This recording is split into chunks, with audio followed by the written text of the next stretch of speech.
Episode की शुरुआत एक बिटर स्वीट मोमेंट के साथ होती है जब मैट मर्डॉक, फॉगी नेल्सन और कैरन पेज एपनी ऑफिस से निकलते हैं, वही ऑफिस जहां से डेयरडेविल सीजन 3 में सब कुछ शुरू हुआ था। वो सब जोजीज बार जा रहे होते हैं एक retiring New York city police officer cherry से मिलने के लिए। ये पीसफुल मोमेंट है जो स्टॉर्म से पहले का है। चेरी विजिलेंटीज जैसे डेयरडेविल और व्हाइट टाइगर की बढ़ती हुई प्रेजेंस पर कमेंट करती है, जो एनवाईपीडी और उन लोगों के बीच का फ्रिक्शन बढ़ाता है जो बिना लॉ के क्राइम से लड़ते हैं।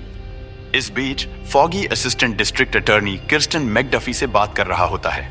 वो बेनी नाम के के छोटे चोर के बारे में बात करते हैं जो एक्सपेंसिव वाइन एक वेयरहाउस से चुरा लेता है। शुरुआत में यह केस छोटा लगता है, लेकिन जब बेनी फॉगी को अपनी जान का खौफ बताता है तब बात कुछ गहरी हो जाती है। जब मैट बेनी को बचाने के लिए पहुंचता है तो यह क्लियर हो जाता है कि बेनी का केस एक ट्रैप है जो मैट को अपने हाथ में खींचने के लिए डिजाइन किया गया था।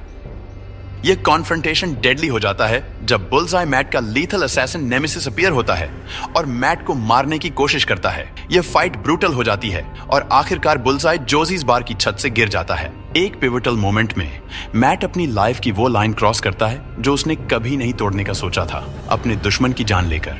इस मोमेंट के बाद मैट अपना डेयरडेविल मास्क उतार देता है, जो गलती से चेरी को, बार की ओनर को, उसकी असली पहचान दे देता है।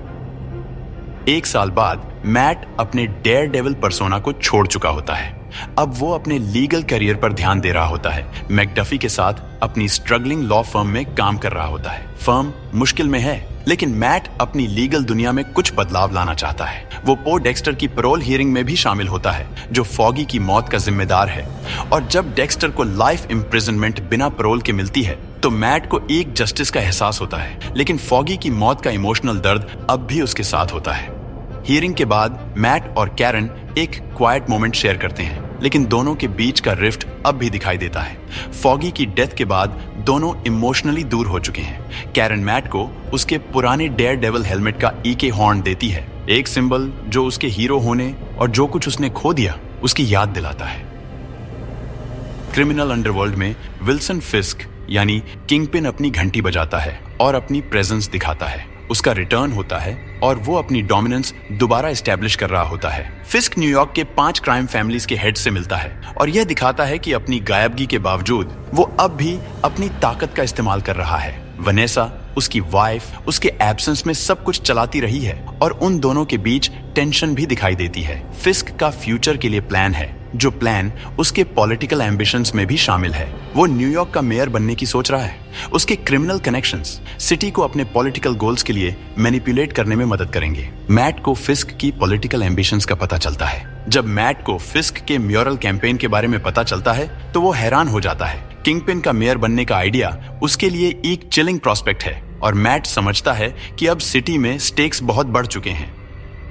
मैट अपनी जिंदगी में नॉर्मलसी लाने की कोशिश करता है। मैकडफी उसे हेदर ग्लेन, एक थेरेपिस्ट के साथ डेट पर भेजती है। शुरुआत में डेट ऑकवर्ड होती है, स्पेशली जब मैट को यह पता चलता है कि वो सेटअप किया गया था, लेकिन धीरे धीरे बात अच्छे से चलती है। दोनों के ईमानदार बातचीत करते हैं, लेकिन यह मोमेंट भी मैट की जिंदगी की डार्क रियलिटीज से छुप नहीं पाता, जब उसे यह पता चलता है कि हेदर फिस्क के प्लान्स के साथ जुड़ी हुई है।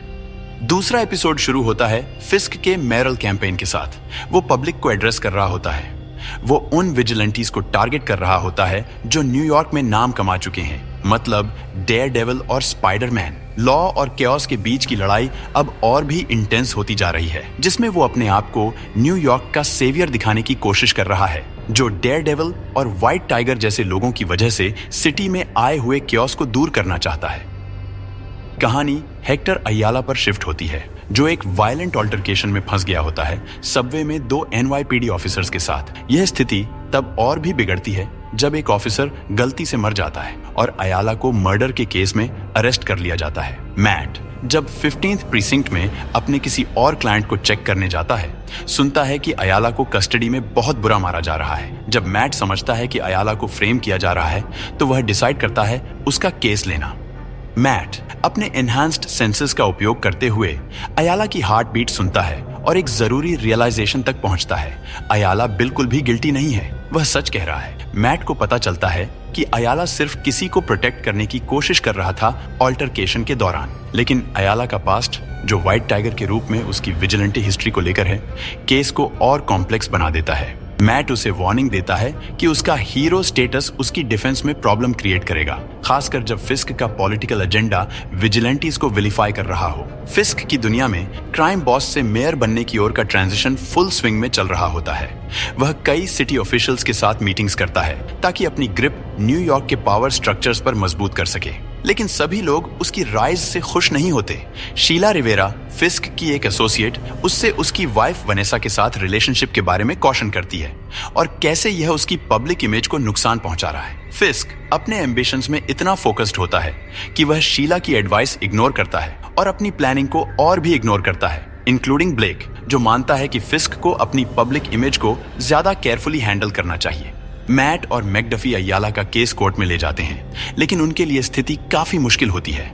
एनवाईपीडी का लॉयर हॉबर एक स्ट्रॉन्ग ओपोनेंट साबित होता है और जज अयाला की बेल डिनाई करने का डिसीजन देता है। मैट फ्रस्ट्रेटेड होता है, लेकिन वह अपने गोल में रेजोल्यूट रहता है। वह जानता है कि वह गिव अप नहीं कर सकता, इसीलिए वह अयाला के पास्ट और केस के डिटेल्स में और डीप डाइव करता है। जब वह पता लगाता है कि अयाला निकी को प्रोटेक्ट कर रहा था, जो क्रॉस फायर में फंस गया था, मैट समझता है कि अब उसे जल्दी एक्शन लेना होगा। जब मैट अयाला के लिए जस्टिस ढूंढ रहा होता है, फिस्क साइलेंटली बिहाइंड द सीन्स उसकी एफर्ट्स को अंडरमाइन कर रहा होता है। सिर्फ अपने मेयरल कैंपेन पर फोकस करने के बजाय वह मैट को कॉर्नर करने के लिए कुछ मूव्स बना रहा होता है। फिस्क के लोग मैट की पर्सनल लाइफ को इन्वेस्टिगेट करते हैं, खासकर उसका रिलेशनशिप हेदर ग्लेन के साथ, जो फिस्क को डेयरडेविल के अगेंस्ट अपनी बैटल में पावरफुल टूल लगता है।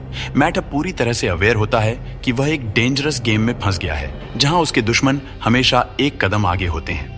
जब मैट केस में और गहराई से उतरता है, तब केस और भी कॉम्प्लेक्स होता जाता है। अयाला का पास्ट, जो व्हाइट टाइगर के विजिलेंटी के रूप में था, उसे इग्नोर नहीं किया जा सकता। जैसे जैसे पब्लिक का व्यू विजिलेंटीज के बारे में और पोलराइज्ड होता जाता है, मैट अपने आप से सवाल करता है कि क्या वह सही कर रहा है अयाला को डिफेंड करके।